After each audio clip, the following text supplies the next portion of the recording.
I'm Tanya Nathan. And I'm Sarah Andrews. We met on the Hillary Clinton campaign back before marriage and kids. And now we're saying the quiet things out loud. The judgment you feel if your kids aren't being perfect.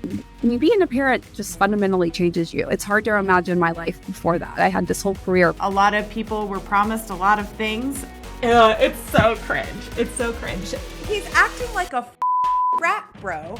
We're raising kids, Raising questions, and raising our voices. welcome to Momarchy. Cults, tradwives, and gas is still $5 a gallon. Welcome to America, baby.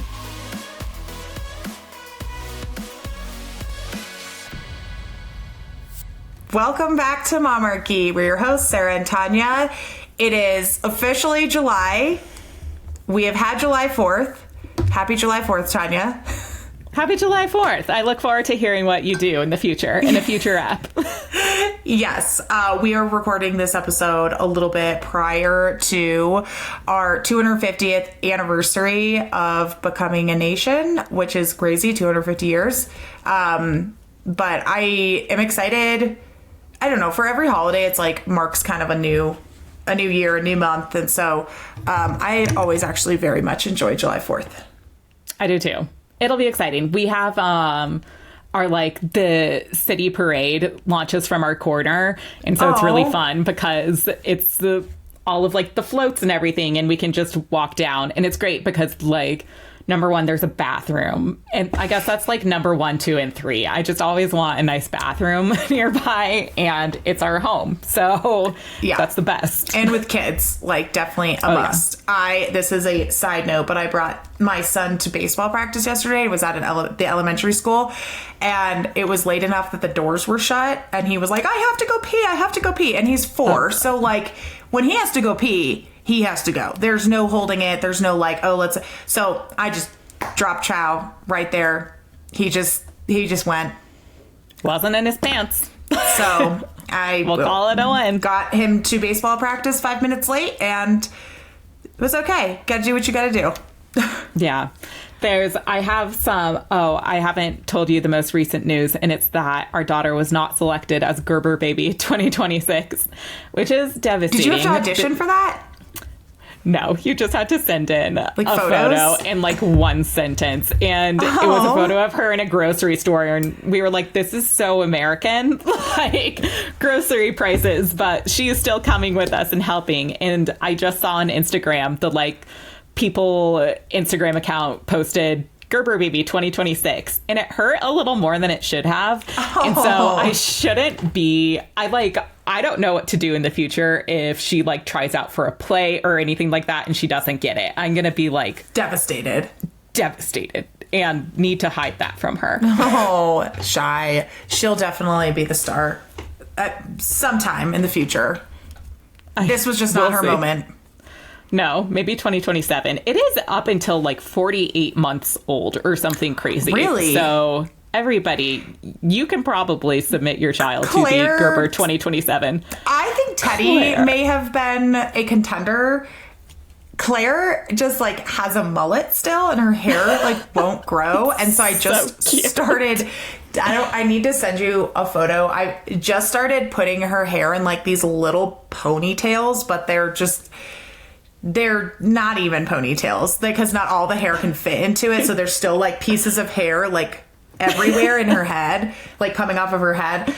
I mean, to me, she is my Gerber Baby of 2026, but I think to the average person, probably not. She's so cute. She's so cute. She is.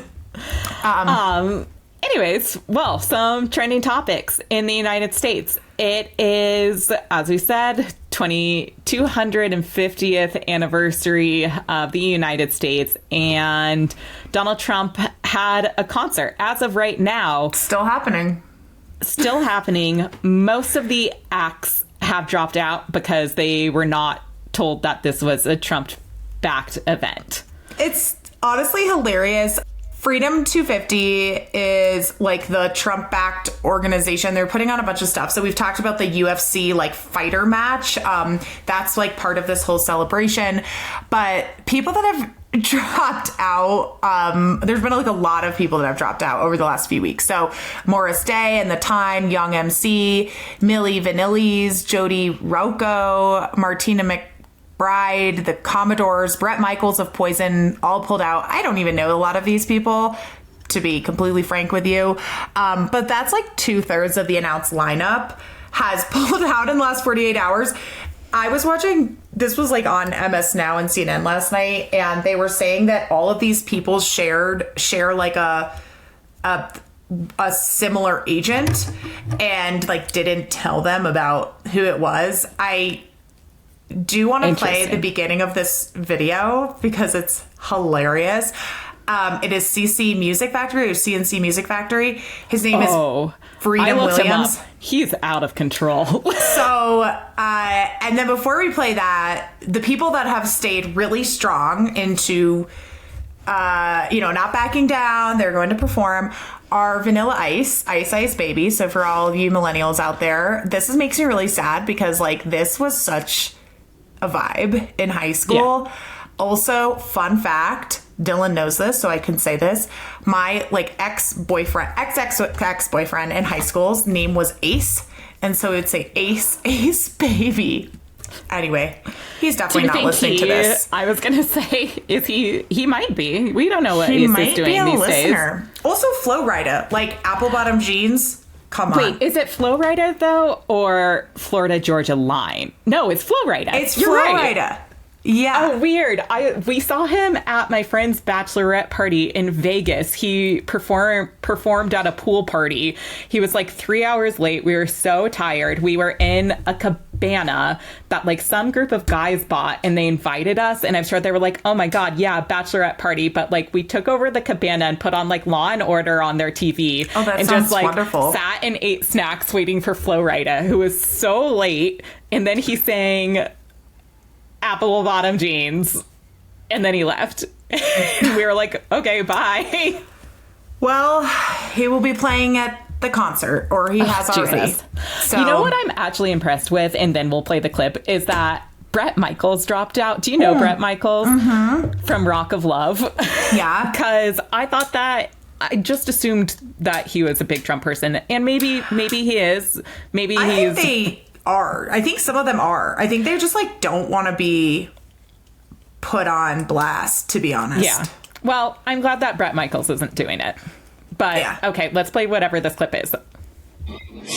I just got some texts all day. I kind of been out the loop. So people talking about, yo, free, yo, you doing the Trump Freedom Show. Yo, you doing the show on the 250th anniversary of the U.S. with Donald Trump. I'm like, what are you talking about? They're like, yeah, man, social media, boom, boom, boom. People commenting on it. You know, with Trump. So that is calling me out. I know for years who know I don't with Trump. I'm about Cypher Devon. I know where I stand. I know who I am. So what are you talking about? My agent called me about 3 months ago and said, yo, you want to do a show the 25th in Washington? Yeah, I just did a show in Washington for the Mystics. I did a show 6 months ago in Washington. I do shows in Washington all the time. It's no big deal. He said, yeah, he didn't say nothing about Trump. He didn't mention Trump. So I'm getting all these calls. So I go online. I'm like, okay, so what's going on? So I told my agent, yeah, no, I ain't going to be able to do that. You know what I mean? But then as I thought about it, I'm getting all these texts telling about we're going to cancel CNC Music Factory. And we can't believe this is going to be a terrible show. Vanilla Ice, Young MC, and Milli Vanilli and Bret Michaels. And it's a terrible show anyway. Let me tell you something. I don't with Trump. I don't give a about Trump. I don't give a Trump family. I don't know the I'm from New York. I know the type of anarchy he. So this goes on for 7 minutes. For those of you watching on YouTube, this guy is literally sitting, looks like on a toilet. It is on a toilet for sure, because you can like see this weird reflection and the toilet paper roll. Yeah, he goes on and on too, where he like does a 180. And anyway, you should all watch the full clip. We're not going to play it all here. CNC Music Factory did not pull out of the concert. So for that whole rant, he's still playing the concert. So he is. He's also, I mean, this guy is absolutely insane. He is somebody who, God, what was it? He definitely as somebody who thinks that quote unquote Zionists rule the world are taking over everything. He's one of those guys. But yeah, we don't like CNC Music Factory, for the record. For the record. He's just an enigma. Yes. It also just shows how unorganized this is. Yeah. And we wanted to make sure that we talked about it, and we understand that this may not really affect a lot of parents or moms out there because you're not necessarily going to the concert, but it is the 250th year of the United States, and I would argue I'm following it, and I think it's hilarious that all these people are pulling out.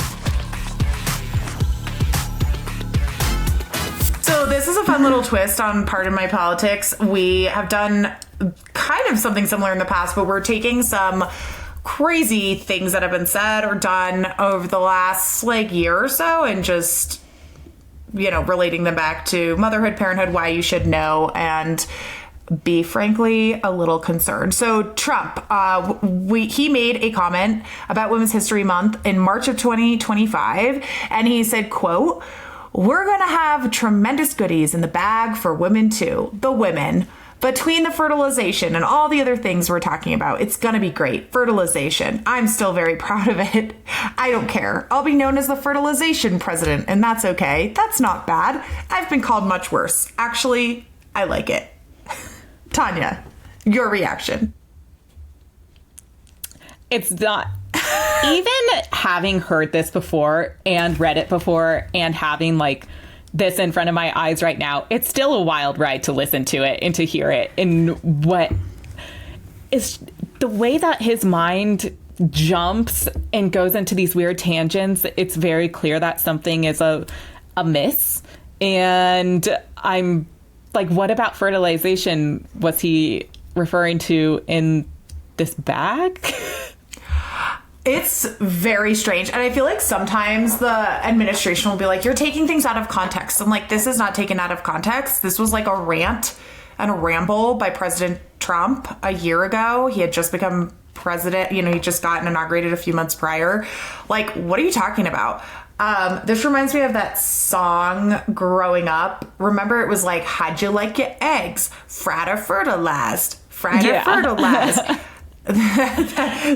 This quote reminds me of that. I think also as parents, we should just be aware of these are the things that are being said about women in the Oval Office at a Women's History Month event. It's very concerning. Yeah. So he hasn't lost his edge. Trump, May 2026, just recently, month and a half ago. Yeah. He said, "I must say, I shouldn't admit this, but the first time I actually heard about the fertility was through Katie. She said, 'Sir, we have to do something.' And I'm a quick study, so I learned everything there is to learn in about 3-4 minutes, and I became the father of fertility." What's his obsession with fertility? And being known with fertility. It's a weird masculine thing. It has to be with the golden statues and everything like that. It is very weird. Is he talking about Katie Miller? I was wondering this because this just happened. I have to assume. Yeah. It was at the White House at an event, maternal health care event in May 2026. Also, talking about maternal health care, this may or may not have been the press conference that he literally fell asleep in. It's oh, yeah. You are literally talking about women. Oh, wait. Katie Britt, the senator of Alabama. Oh, yeah. Okay. Mm-hmm. Thank you for that real-time fact check.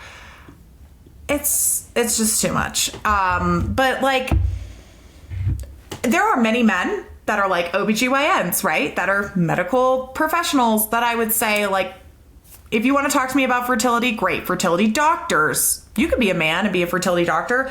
Donald Trump, I don't want you anywhere near my body, talking about fertility, talking about my eggs. It is just very, very odd. No, it is. Do you want to go on for our Elon Musk quote? This happened a few years ago, but I still love it because we love Taylor Swift.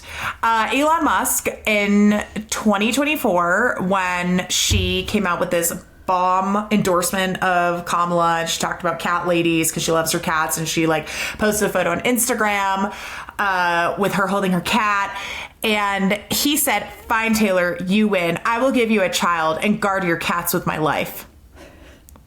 What? Was this when he, in the midst of him having just like a ton of children also?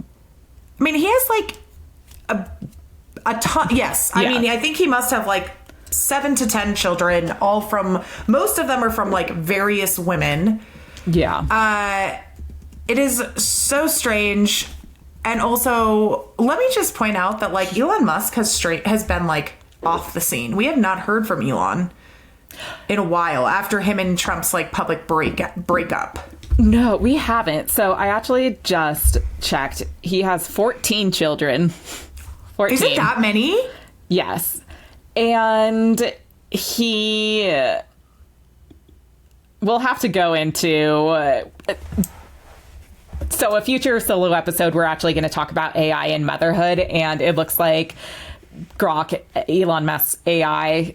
Yeah. has Agent done a lot or of whatever, stuff. Yeah. So we'll go into it then. But there is some sort of Elon Musk essence, Musk, if you will, in the world. Yeah. Wow, 14 kids. I would love to interview one of the women who is the mother of one of those children. I know that she's probably signed a million NDAs and won't be able to actually come on our podcast, but fascinating. But if you're there, we'd love to hear you. Yeah. Okay. JD Vance, post cat ladies damage control. So this is after he was the one who said that it was childless cat ladies, right, that were supporting Kamala. Yes. So after he was calling women childless cat ladies, he posted a photo of a cat in a Cats for Vance 2024 bandana, captioning it, "I wonder if this cat knows," and then it backfired because the cat looked scared. And I remember this happening, for the record. I like totally remember this happening. Also, we do need to bring the JD Vance Why You're So Rude segment onto the pod at some point, because he just like continues to step in it. And his wife, Usha, is pregnant with their 4th child. And I don't like, they met at Yale Law School. This woman is very smart. What the fuck? I'm constantly confused by it. I don't understand. It's like, is this like a power and influence thing? Like, this is almost like a Serena Joy from The Handmaid's Tale, where she's like, wants the power and influence and close to power, but doesn't actually realize that she's also in supporting her husband and the things that he stands for, like, is taking away her freedoms. Yeah. Remember when he pushed her in front of him at the White House Correspondents' Dinner? Of when course there he was a did. shooter. Yeah. And what's his name? RFK Jr. did the same thing with his wife. It was like, and then Kash Patel's girlfriend was in the closet holding hands with another man. So good for her. She's figured it out. She's like, I'm done. Last but not least, the Heritage Foundation, quote, Saving America report in 2026. So this is recent, sometime over the last few months. So the document lists the actual causes of failing birth rates as, quote, birth control, women going to college, and women working outside the home, framing all 3 of these as, quote, problems to be solved. That's so crazy. I didn't know that.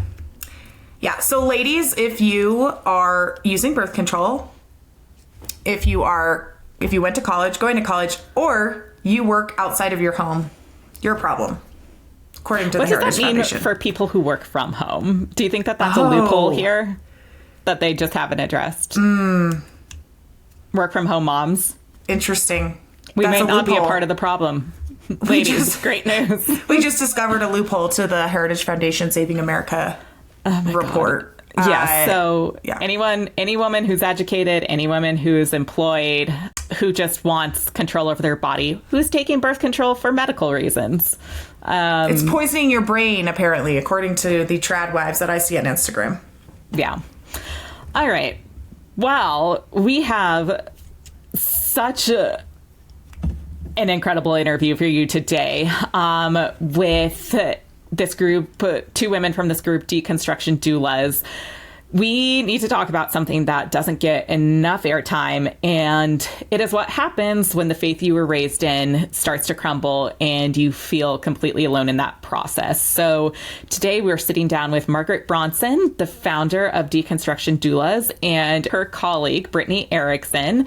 And the conversation just stopped us in our tracks. Like, we had everything. We had these questions written out, and it just zigzagged all around because it was mind-blowing. Yeah, and what's so cool about also just like the power of momarchy and these connections that we've built doing this is we interviewed CNN's chief investigative reporter Pamela Brown a few months back, and she talked about her breaking and viral interview with Pastor Doug Wilson, who's Pete Hegseth's pastor, who believes that women shouldn't vote, that gay people shouldn't serve in the military, that women shouldn't serve in the military, we should have 1 vote per household and that should belong to the man, etc. So these women were actually part of her reporting. They were part of her Christian nationalism documentary that is streaming on CNN on their like online platform. So go check it out if you want to learn more about them and their story. So they actually reached out to us after that interview aired. So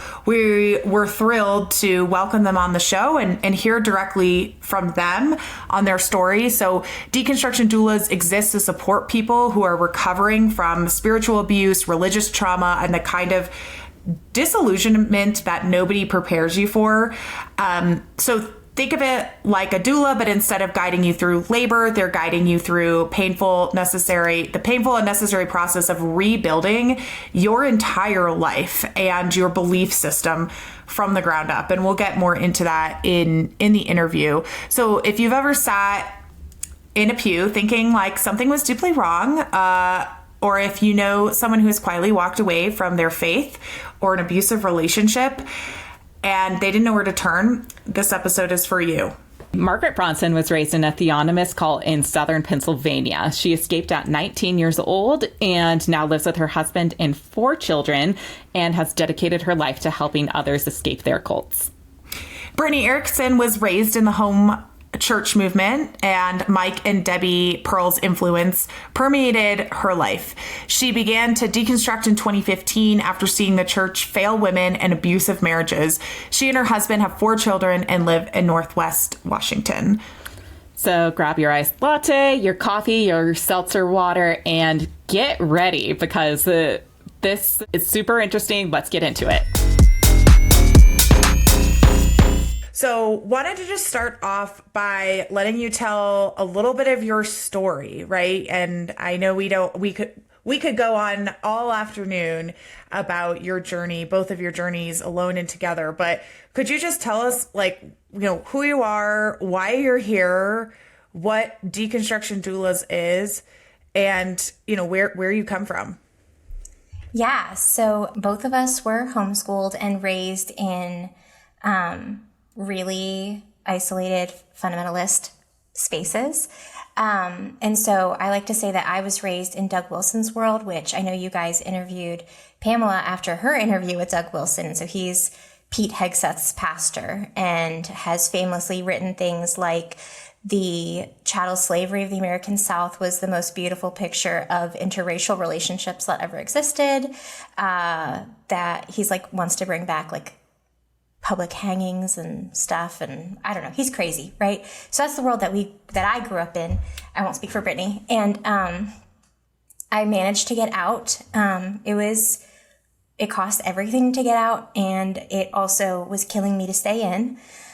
We can talk more about that if we want to, but once we got out, it was really, really hard to figure out how to navigate life on the outside, how to fit in. And so for a long time, that was all I focused on. But once I kind of like found my place, I started having a lot of panic attacks and really struggling. And so that kind of like started a lot more deconstruction.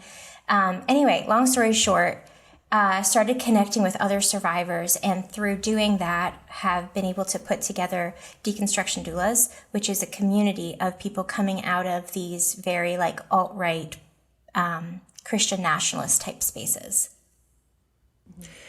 Margaret and Brittany, want to hear from you too, but when you say cost you everything, what do you mean by that? Yeah, our families. So it's a little bit different for each survivor, but at best, we have tenuous relationships with our parents and often siblings as well. And then for a lot of people, there's just absolutely no relationship left, no talk or communication. And what is there is incredibly hostile. And so if you lose your family, and it's often like at very young ages, right? And so we have people who end up homeless because of it. They have a lot of times when you leave the cult, you might not have a driver's license or birth certificate or social security card, far less credit history, work history. A lot of people had educational neglect. And so some of them don't have more than like a 6th grade education. Plus, depending on when you get out, you have PTSD from the cults. But you also might have like 7 children and a whole bunch of chronic illnesses. Most of our survivors have multiple chronic illnesses. And then just like mental health stuff like anxiety, depression, OCD, all the things that come secondary to trauma. So Brittany, what about you? For me, like I said, I have 5 older siblings that were all born in the 70s. So I was born in 1989, and I had a sister who had died right before me who was handicapped. So she died in 1988. So I was born, and it was like, I don't know. My siblings say like, oh, mom smiled again, or like you were kind of hope. But as I was growing up, and like until 6.5, we were in Seattle area, going to just like a normal church. But my siblings were teenagers, leaving the house, going to college, and my parents were viewing just how they were being, polluted by the world or different things. I would hear different things. And so when I was 6.5, we moved 1.5 hours north to a farm. And that was just the beginning. That was like, okay, so we're at a farm. And then my mom was pregnant a year later at the age of 45. She found a midwife. And that midwife gave her books by the Pearls. So Mike and Debbie Pearl. And that became a huge influence. My parents sat me down. They were like, we've done everything wrong until now. Now we're going to do this. And then over the next few years, we started to house church. We started attending these conferences, which people are like, what were they a part of? For a lot of us, there's no name. There was just, I could give you the name of the organization, but everybody was kind of different. It was like all of these mini cults where the dad was the leader. But Mike and Debbie Pearl were To Train Up a Child. They're their books, No Greater Joy, Created to Be His Helpmeet. Horrible one. I still say I credit that book that I read at 15 of Who Not to Marry. It was like a marriage manual for women. So that continued, and pretty isolated. And it was hard because a lot of our friends, it was like we were the ones who knew the right way. So then there were people who were part of the IBLP, Bill Gothard. There were people who were, now I know it was like Doug Wilson, beginnings of stuff. But we were the ones who like knew the right way. And at 18, I met my husband, who went to just a normal, non-denominational, bigger church. And that was the beginnings of getting out. But it wasn't until I was 25, maybe 26, that we actually stopped house churching with my parents' group. And we left, and that began a 10-year journey that kind of ended last year of deconstruction. But I found Margaret in 2020 or 2021. She had posted about Doug Wilson, and my husband and I had lived next to the town that he had been in, so we knew survivors in our early 20s. And I hated that man's guts. And so I saw Margaret, also disliked him, and then she posted something about Elsie Dinsmore books, which were seem to be a common thread of a lot of us fundamentalist girls, and they glorify the old South and grooming and just women serving men, and sign of pedophilia. Yeah. So I was just like, hey, can we be friends? We hate the same people. Like, what is, and we're both just 2020 is happening. We both have little kids. And so I was like, I was referring to her as my friend, like right off the bat. And then she starts Deconstruction Doulas, and I'm just like, sign, whatever you do, I will be there. Like, sign me up. So that's the long and short of it. So Brittany, your husband, it sounds like you met while you were in the cult, and you kind of both got out of that world together. Mm-hmm. Yeah, he was, so I was house churching, and he went to a non-denominational church, but it was a large one. If anybody knows these terms, I would say he grew up more like focused on the family. Or if you watch Shiny Happy People season 1, I'm season 1, he's season 2, I say. So, and that's a documentary on Amazon. So when we got out, it was just the clashing of worldviews. He was allowed to date. I was only supposed to court. So like when we were around my friends and my family, we were courting. And then when we went around his family, we were dating. And what's the difference, Brittany? Courting, you're not supposed to be alone. You would, and courting usually starts with, the guy asks the dad for permission to court, and it is for the purpose of marriage. Wow. So it's, and we did view it that way. And he did ask my dad first, but go ahead, Margaret. And the dads are incredibly involved. The dad set the physical boundaries, which are, there's none. Like, you can't be alone with each other. They read all the text messages and emails, and they also there's a lot of pressure to get married within a couple of weeks / months. Weeks? Yeah, weeks. Like 6 to 8 weeks is very normal. And so it's often a stranger that your dad brings into your life, and often much older than you. And then you're never alone with them. And then 8 weeks later, you're married to them. And also you've had no sex education. So informed consent is actually impossible. Mm-hmm. So when we talk about purity culture and rape culture, we're not talking about people excusing rape. We're talking about people designing it so that that's the only possibility. Yes. It's like Handmaid's Tale. It is Handmaid's Tale. Yes, Margaret Atwood was looking at our world when she wrote Handmaid's Tale. Wow. Yeah. And so Margaret, we grew up in Gilead, basically. Yeah. Well, and for me, it was just my parents had already raised other children, and so they trusted me a little bit. And then Brandon's dad was like, nobody's getting married before they have a college degree. And I was horrified. Like, what do you mean? We're going to sin. Like, we have to get married. So we got married almost 2 years after we started dating, which is an extremely long time in our world. And we did make out, and I am so thankful we did. Every disobedience was the best thing I ever did. Yes, it was fantastic. Margaret, is your current partner, did you meet in the cult? Did you meet after you got out? How did you meet him? So, the first time I disobeyed was I read Lord of the Rings, and I was obsessed, hyper fixated,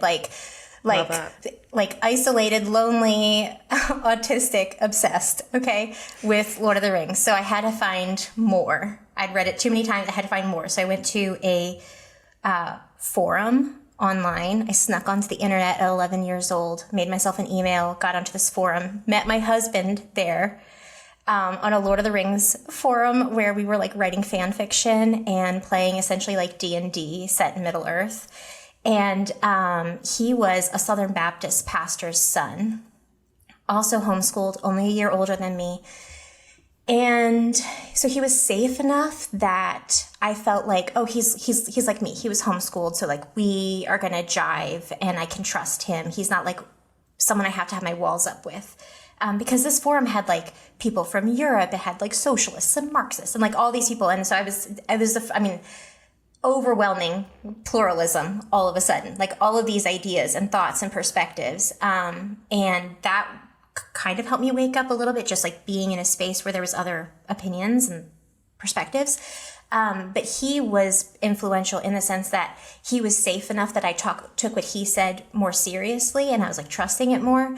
And I would say something and he'd be like, what? Wait, what did you just say? Like, why do you think that? Like, wait, they told you what? You know? And so that's really young, 11. I started having this kind of like mole on the inside of the cult because no one knew that I was on this forum. I was sneaking with dial-up on a family computer, but somehow I did it.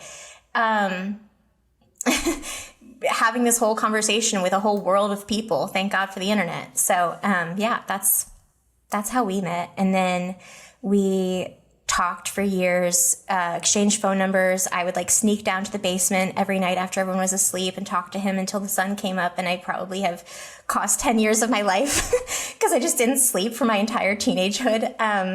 But then we made a plan and we played the rules, and he like fake courted me. He was from Kansas City. I was in Philadelphia. And so when I would go visit him, we'd be dating. When we were in Pennsylvania, we'd be courting. And then I got out that way. How did you explain that to your father? I lied a lot. So how was the meeting of your now current husband? Like, how did that happen? It was, guys, I'd been like having an entire secret life for like 7 years. It was so much pressure. But I was like, I know, like I have to get out. There was like that pressure of I have to get out. Like I have to get out. There's no other way to get out. Also, I really want that. Like I really love this person. I wasn't necessarily like ready to marry him. I was 19, but that was the only way. So I was like, let's just get married. I knew he was who I wanted to marry. I just was like not necessarily in a rush to get married, if that makes sense. But my parents didn't know he existed, and he has to ask my dad. And so he sends an email, and we were actually part of the same National Homeschool Speech and Debate League. So he said that we met at a tournament, and my parents had no idea. Oh, so brilliant. Yeah. And so he came out, but I have the funny story of when he first showed up, the pressure. Okay, I'd never seen this person in person before, and we already had a plan to spend the rest of our lives together, but I had never even been in his presence. So he my dad picks him up from the airport because, you know, he's like a good patriarchal father, and he's gonna like meet the man before his daughter meets the man and have the shotgun conversation, except he didn't. He like fawned with David the entire time. It's very funny.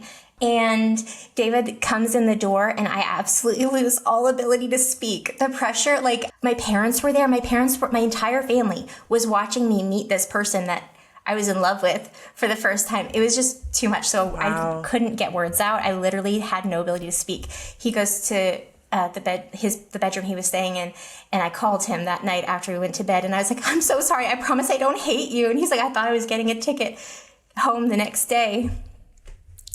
But yeah. Wow. That's like a really extreme Love is Blind. Have you watched Love is Blind? I actually religiously watch Love is Blind because it's like the most relatable content. Because at that point, I'm trying to think like the timing, right? Like Zoom doesn't exist yet. You're just like on your dial-up phone or your AIM or whatever. Fuzzy webcams. Yeah, we said I love you before I saw a Facebook picture of him. Oh, wow. And so you're still with this person today? Yeah. Okay.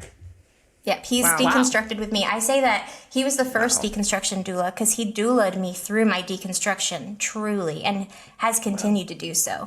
He can see in me where I'm struggling, and I can't see it. I think I'm just stupid, right? Like, I think I'm just bad at life. And he can see that there's, like, something that was missing or a way that I was hurt. And then he, like, comes up with a whole plan without telling me, and then just kind of, like, you know, gives me access to resources or asks questions or encourages me in a way that allows me to like gain the skill or the confidence or the whatever it is that I need. That sounds like an incredible partner. He is. Yeah. Can this is so fascinating. Thank you both already. I'm like in it. I'm sure our listeners are going to be too.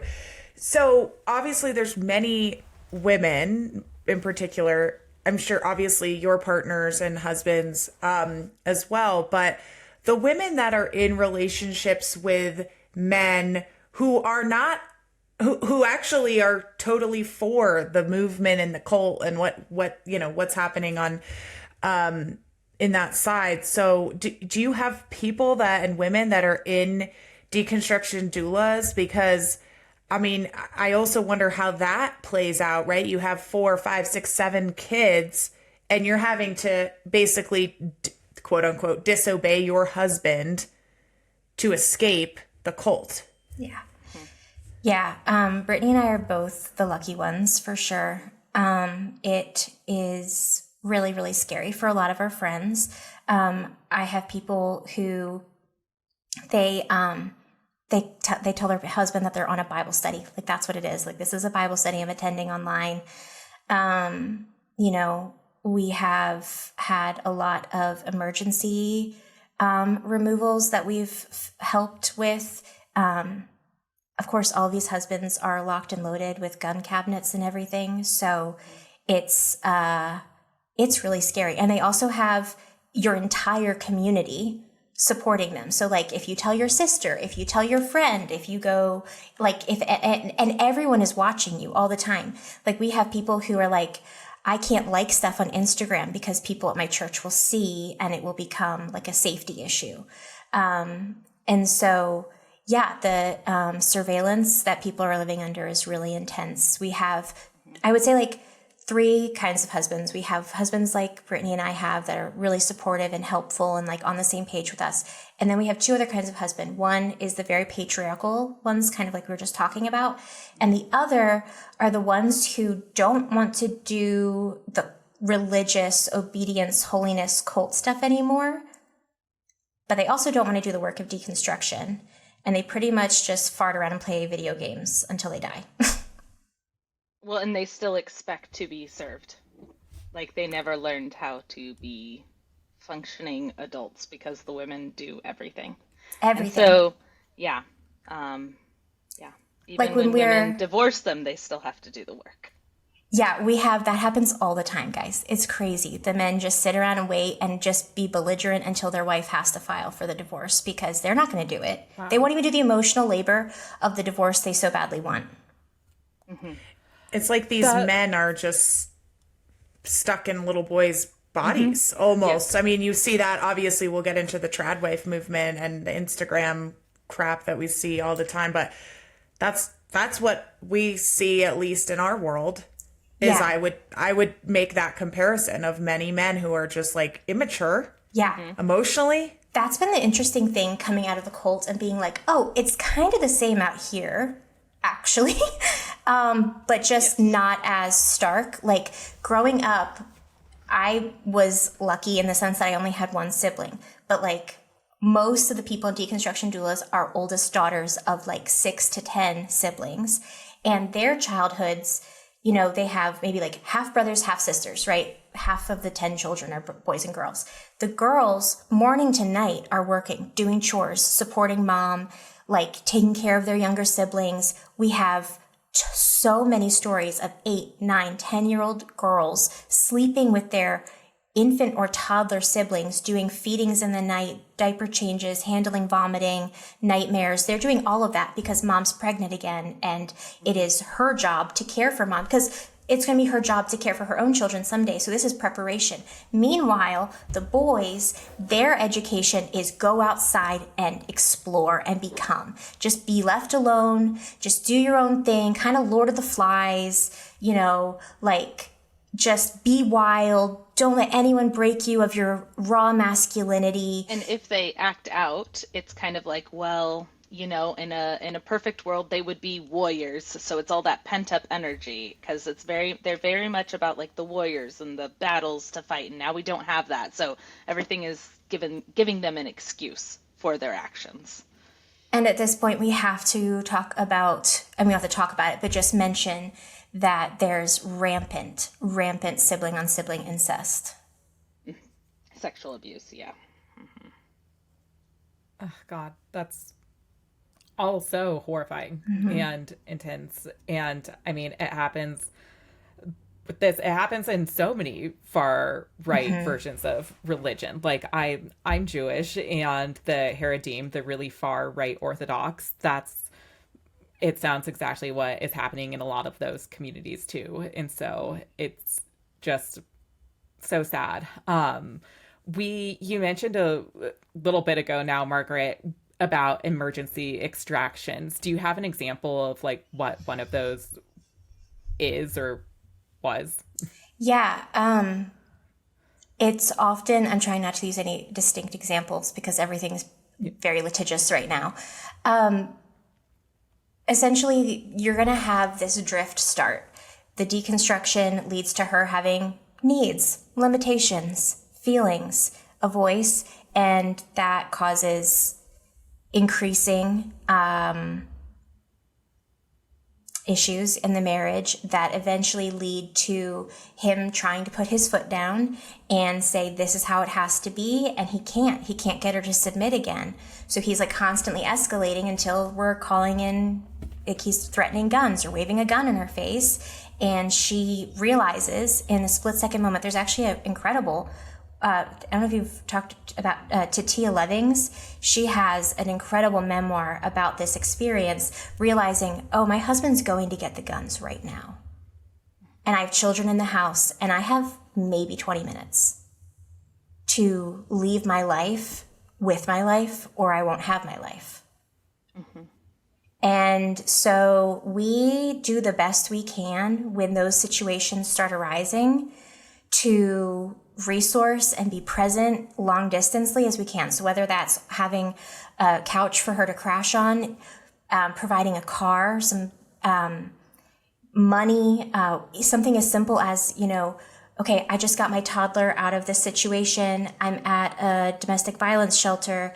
Someone pays for a cell phone for her. Someone pays for Disney so the kid can watch something while she's talking to lawyers. We research lawyers. We research what resources exist in the area.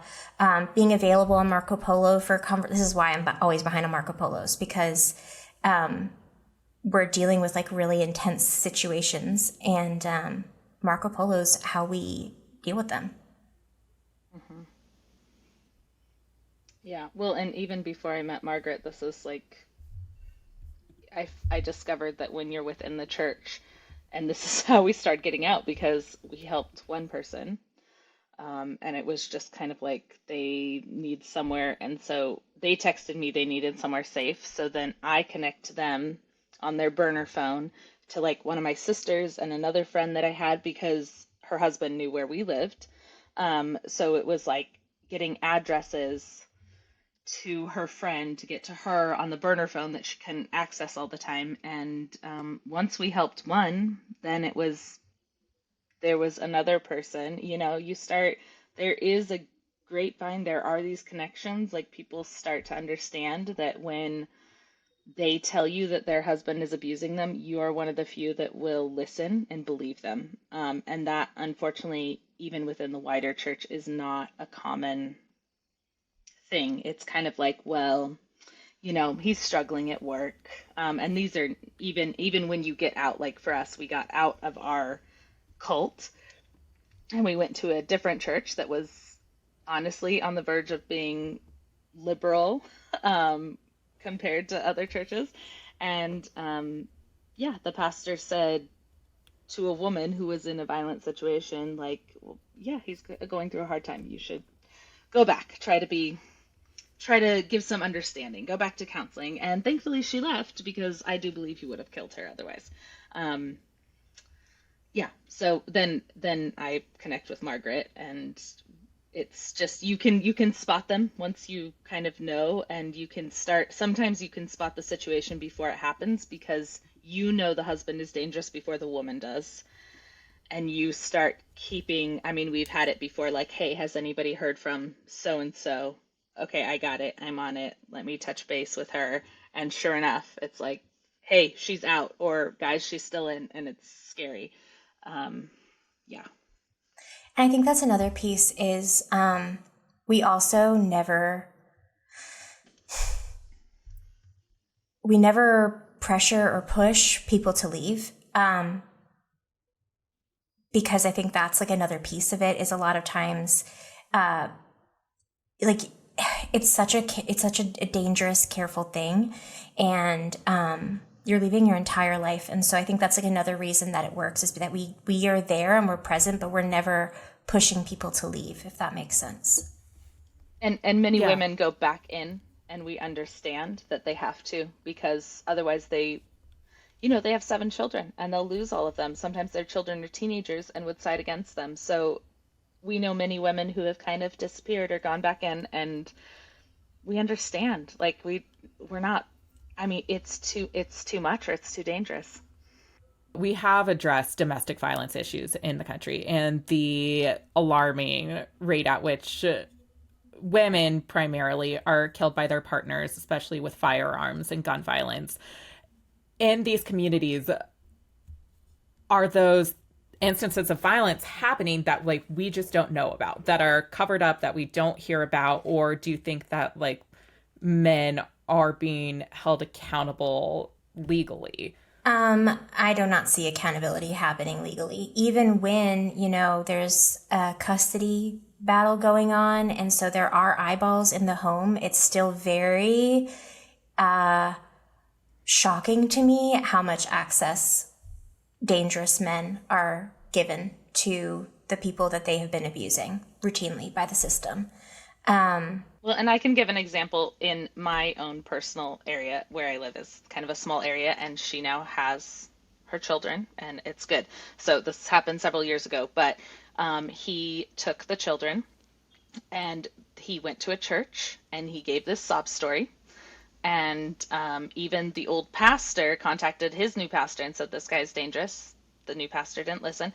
And so the women of that church came, they helped, and the families, they helped them move, they helped them set up the house. So it looked in a way, they provided meals. So when CPS was checking in on them, everything looked really good. And the children were coached by the women in that church, by the families in that church, by their father, to say how evil their mom was, when what had happened in the house was violence towards the mother. And the children would even say, I mean, not in these terms, but like she was asking for it, or like she was trying to hurt him, so he hurt her, where he was the one throwing things, he was the one harming her, but the children had been, what's it called? Parental alienation is what he did to the kids. And he completely convinced them that their mom was this horrible person. And I ended up getting in that situation for her sake, but I knew the people in the church that were helping him. And so they thought I was a friend, and I was a place where the children would come because I was like, they need somewhere that is not negatively speaking about their mom. And I couldn't even positively speak about her because that was dangerous. But I was able to have them and to let her know, hey, they're with me today. This is what's coming up. And I saw her own child fall asleep once. He thought he was going to like fall off the couch or was having a nightmare, and he's yelling for his mom. That is how churches protect these abusers. Like they come around them and they make it seem not just that he's a safe man, but this is a warm and fuzzy home, and they help tell the story to the children as well. Yeah, there's a local situation going on right now here where she gets locked in the basement every night, and the church has cameras all over her house, so she's under surveillance, not by her husband, but by the whole church. So they literally are watching the cameras in shifts to keep an eye on her, all because she wasn't submitting to the level that she should have been, and started acting up. And when we say submit, the husband can just go and say, well, she won't have sex with me anymore, or she'll only have sex with me once a week. And we're taught it needs to happen every 72 hours minimum. And so, I mean, I know a church in my area where if she is not having sex with him every night, it can be considered she is not submitting to her husband. So that's when we say not submitting, it's marital rape that they're supporting. And yeah, that's what I'm saying. Like we have this national conversation about rape culture, but like let's be really clear about what we're talking about here, which is organized, enforced, mandated rape. Mm-hmm.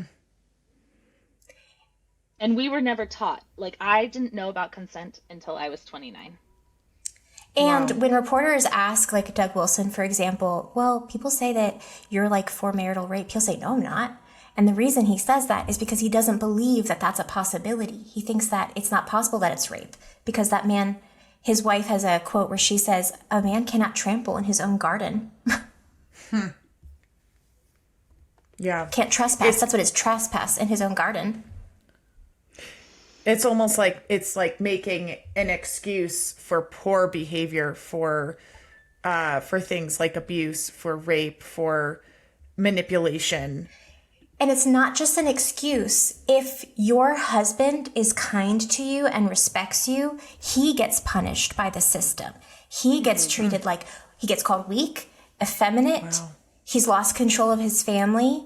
The woman runs the household, they'll say. Oh, and by the way, one of the things your church, your like elders can prescribe if your wife isn't submitting is that you spank her like a child, not the cute way. Not the cute way, Margaret. I'm curious. Excuse me. I'm curious what both of your relationship is with religion and faith now. Religion, boo. Faith, great.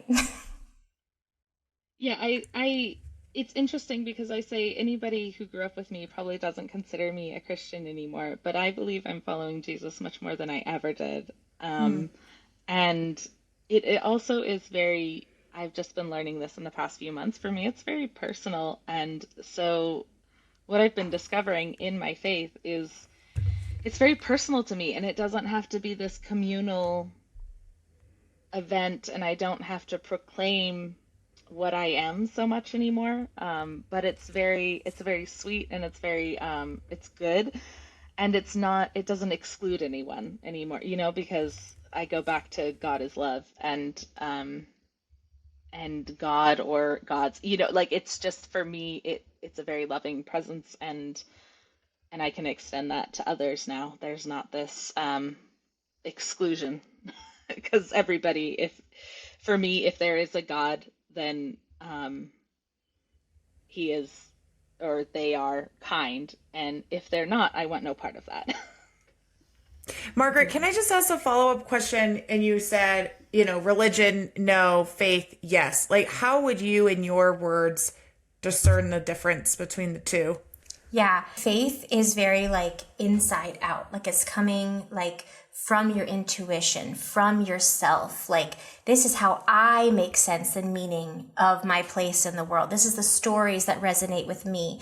This is how I'm navigating the here and the also like spiritual world, right? Religion is somebody else telling you how to do all of that. This is how you do it. This is the practices you perform. This is what you're going to believe. This is how you're going to think. It's coercive. It's controlling. Mm-hmm.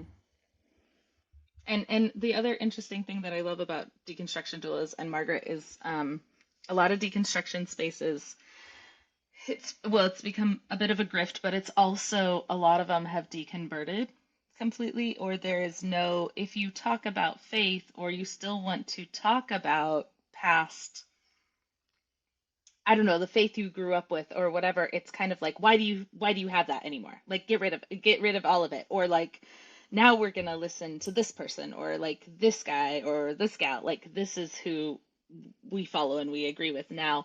And part of the actual deconstruction, I feel like, is trusting ourselves and being able to just, I'm not gonna follow anybody anymore. Like, it's, like yes, I can see what they're saying is good, and but I know, like, I'm not gonna go join this, and it's hard because we were raised that there needs to be something here, like Margaret was saying, the religion, the control, and that is the hardest part, is giving up, learning to think for ourselves and learning to feel our emotions.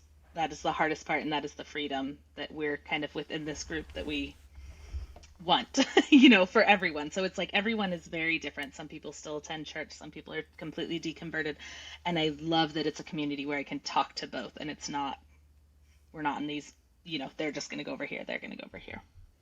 Yeah, faith doesn't have to divide us anymore. I think that's the big thing. Like, when you're in the cult, faith cuts you off from your extended family, it cuts you off from your neighbors, and then it can be that when you're you're going through deconstruction, where you land in that, cuts you off even from other people who deconstructed. Because like some people deconvert, some people find a way to maintain some sort of, faith. And one of the things that I think about a lot is like, obviously religion has been used to cause so much oppression. And that is something we obviously want to address. And also, if you look throughout history at oppressed groups, especially oppressed women, spirituality has been how they've survived. And so to take that away from people is when that's something they want and need. I'm not saying everyone wants and needs that, but if someone wants and needs that, to take that away from them is just another layer of the trauma and of the abuse that comes out of this system. That's all so interesting, and to hear it put like that. So thank you for your thoughtful responses. We earlier touched on trad wives and the trad wives trend, and we see this being glamorized. Mm-hmm. We see it being, glamorized for sure on social media and pop culture. And so there's this whole movement.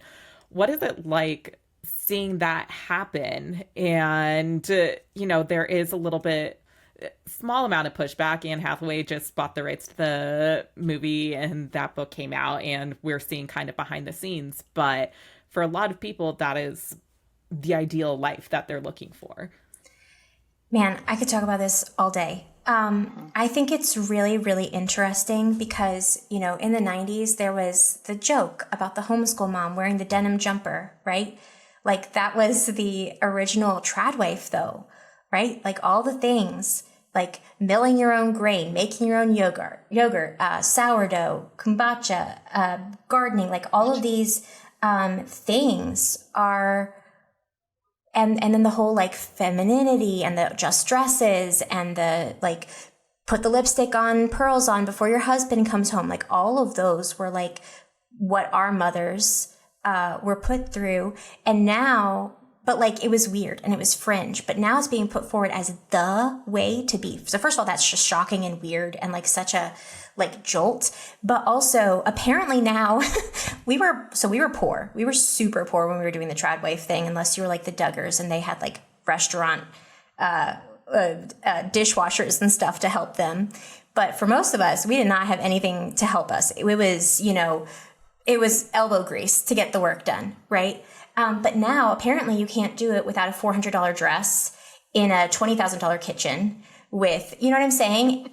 So there's this like weird, like consumerism, like capitalist grossness to it. And then also what she's putting forward is, they're always talking about submitting and giving honor to the husband, letting the husband decide. And like, my husband plans the dates. He tells me what to wear. He tells me when to be ready. He plans everything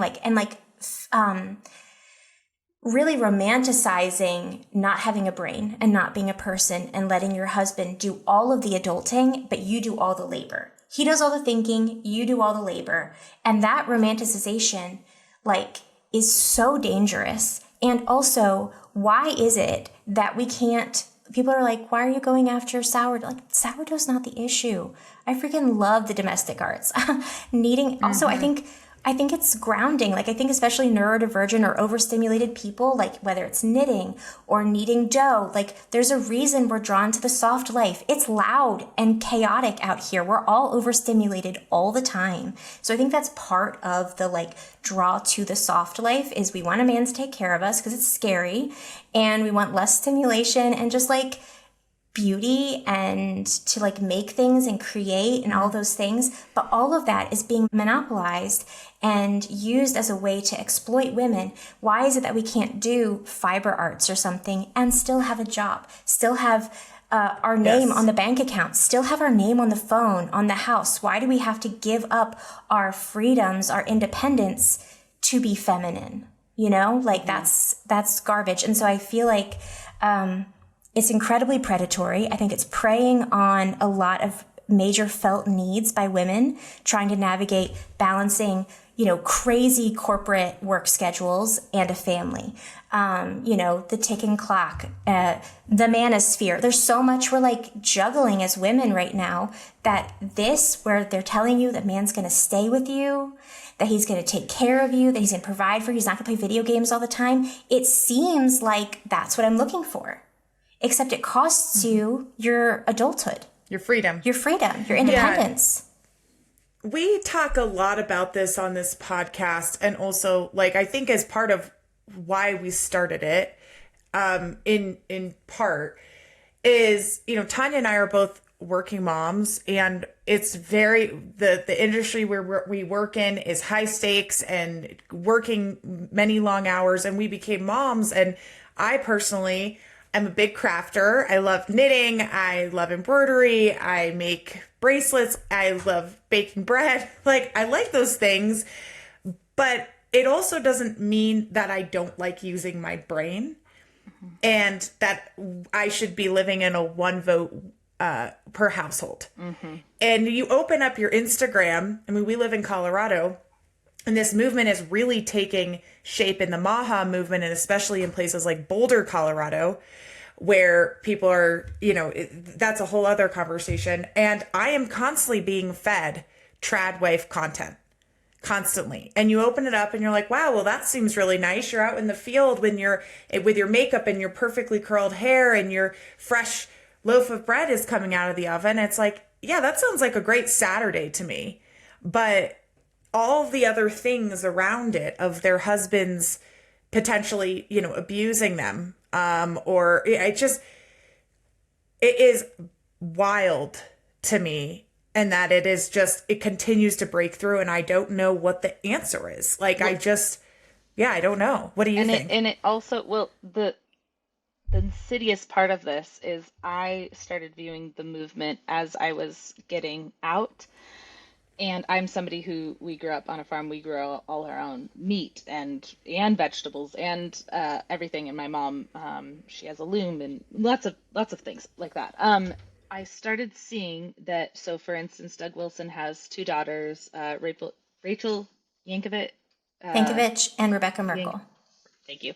And a lot of women I knew were drawn to them because they were writing books, and then they start being on Instagram, and so these women who grew up like me, and we knew how we grew up was too controlling or whatever, or we saw women get divorced and have no way to support themselves. So I think these homeschool girls started getting out, and then we're like, oh, wait, I can still, and they're overwhelmed by the world. We weren't taught how to be in the workforce. And so it's like, wait, I can do this. This is a way I can make money from home, whether it's blogging was the first part of that, and or Instagram. And maybe I could even write a book. I love to write. A lot of us read and write. That was the one thing that wasn't neglected for a lot of us. And so it's this way out. I forgot because we had lived in Pullman, which is adjacent to Moscow, Idaho. And I was like, Rebecca has a housekeeper and a nanny because her dad has money. Rachel also has a house. She has two. Rachel is the one I believe has a chef and a housekeeper and two nannies. I was like, and their kids are allowed to go to school because it's the approved school there. But I was like, these women are not doing it on their own. They're making you think they do. And then out of that came these courses for women. So it was there's the trad wives, but then there was kind of the former homeschool trad wives. And I feel like they kept a lot of women, either sucked them back in or kept them in. And that was the part that I was like, no, you almost got out. What are you doing? And this is not real. This is not real life. And so, it was kind of it's okay to send your kids to school if it's a classical school or whatever, but those are expensive. Again, like Margaret said, I married someone who got an engineering degree and we own our own place now. But it's most of my peers got married. Neither of them had degrees. The man is working so hard, but was he was crippled by not being taught, maybe not even getting a high school degree. not taught how to interact with others that don't conform to your belief system. So it doesn't work when they get out in the marketplace because they've been told like only these people we approve of. So they have these circles, like they just keep you in. And so that's with the tradwife movement.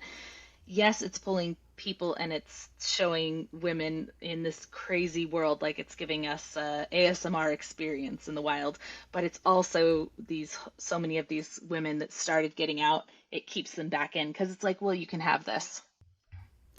So for the people who are listening then, just to kind of, as we approach the end of our interview, 2 questions. One, you talked about how you can recognize women, families who are going through this.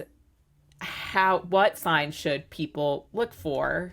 And are there people, in a bigger city that you think are going through this that like people know? And 2, how can somebody find Deconstruction Doulas? How can they contact you and get brought into that circle?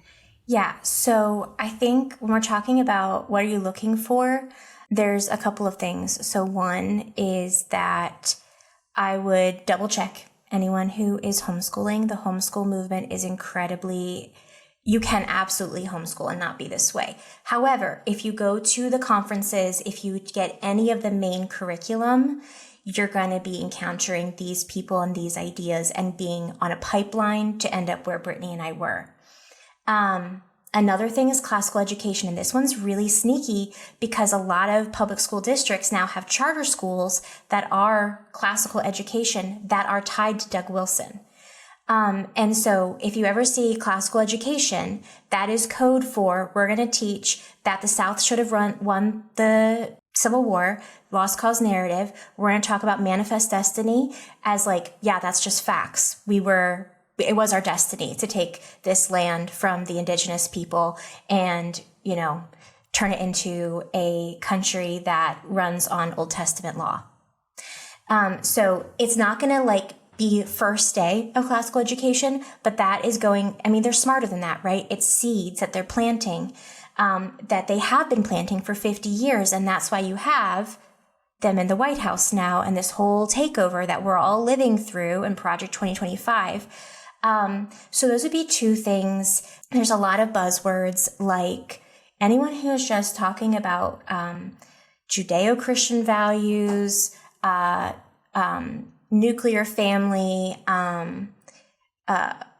family values, all of those things are buzzwords because what they don't mean by family values is making sure kids can eat and are safe. Or that families have the resources they need to raise their children. What they mean is women submit to men. So those would be some things that I would look for. And also the other thing that I would say is a lot of times people think that this is a rural problem. It is not a rural problem. We have survivors in every major city in the country, which means that there is a cult in every major city in the country. If you have any friends that you suspect of this, I think one of the biggest talking points that I've been able to have with women as I get to know them is bringing up teaching your children how to recognize sexual abuse, because many of the women don't even realize it's happened to them. And it is something that you can just say that they protect, or they say they don't want to happen. But if you just start talking about how important, because a lot of women, they don't know how to talk about sex with their kids.